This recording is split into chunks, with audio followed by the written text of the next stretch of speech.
Kaspar, tev nesen bija trauma, par cik procentam šodien uz ledus bija tas Kaspars Daugaviņš, kas bija sezonā? Es jau strādāju, ja es eju uz ledus kopējā grupā, tad es esmu gatavs trenēties. Tā kā, fiziskais tikai jāatgūst vēl. Kāds bija treneru uzrunas un kāda ir uzdevuma atstāties, tomēr viņš šeit nav uz vietas? Viss paliek pa vecam. Mēs šodien sākam darbu. Sagatavošanās process nav tik garš šogad mēnesis, tikai mums ir ļoti 6 draudzības spēles. Sākam 2 grupās. Viena grupa, kas brauks uz Franciju, tā es sapratu. Gatavojamies. Viss process notiek pēc burbuļu plāna. Treneri zina, ko darīt. Jau 3. gads vienā laivā. Es domāju, ka visi zina to galveno mērķi, ka atkārtot, kā Kālīša kungs teica, fani paliek prasīgāki. Pagājušajā gadā bija ceturtdaļfināls komandai. Es domāju, ka neviens tagad nesapratīs, ja mēs nebūsim viņā. Tas ir galvenais mērķis, ka mēs gatavojamies. Kas ir grūtākais, lai atgūtos no traumas, pats fiziski vēl nejūties tik labi? Es jau tagad 3. nedēļu uz ledus esmu, nav tā, ka es nejūtos labi. Vienkārši ir pašzināt, ka tu neesi spēļu ritmā, tu nekad neuzņems pilnu savu spēļu formu. Tu vari trenēties, cik tu gribi. Ir tomēr jāspēlē draudzības spēles, ar kurām tu atgūsi visus savus instinktus un nianses laukumā. Tā kā gaidām spēles ātrāk, protams. Vai tu jau tagad uzņēmies jau tādu kapteiņu lomu? Es saprotu, Edgars Kulde esot apgaismojis, ka viņam šodien vārdi bija.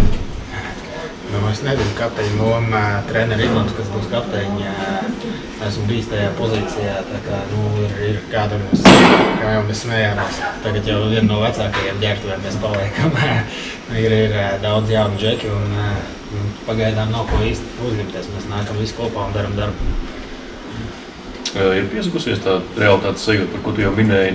Jūs kā juniori, to pašu Arturu Ozoliņu, Krekls otrādi vilkā to 20 čempionātā jau ļoti labu laiku iepriekš.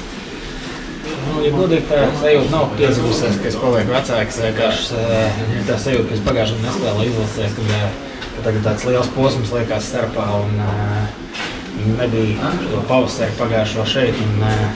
Tāds sajūta, ka 5 gadi nav būtu izlasē uzreiz, bet vecums vēl nē, vēl liekas, ka var vēl jauniem nesanāks tik ātri izbīdīt ārā.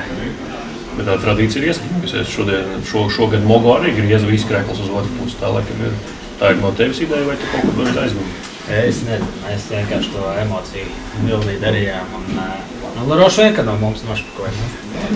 Gan jau, ka tur bija taču spēlētāji, kas bija izlasē, Gačs Krasīckis. Tā kā es domāju, ka viņš bija iniciators. Kas par kurām brīdī tu saprati, ka varēs palīdzēt izlasē pēc savainojuma? Es domāju, ka nākamajā dienā pateica, ka nekas nav jāoperē. Teica, ka nekas tāds dzīvībai bīstams nebija un kas sākumā likās, ka būs diezgan smagi. Nākamajā dienā, kad jau sāku, varēja no gultas vismaz izkārt, tad sapratu, ka tas būs kāds 4-5 nedēļas. Tad vēl nedēļu vēlāk uzzināju, ka izrādās plecām vēl bija saiti ieplīsusi, ko sākumā nemaz nemēģināju domāt, bet to jau savadu tā kā pa 95% kārtībā. Es sapratu, ka es gribu spēlēt. Laiks bija daudz, jo tas viss notika februāra beigās. Pats marta sākums laikam, tas ir 2,5 mēneši. Tur arī pēc operācijā var paspēt atgūties. Tad teikt, ka tīri labi, ka tā šogad čempionāts sākās pa nedēļu vēlāk.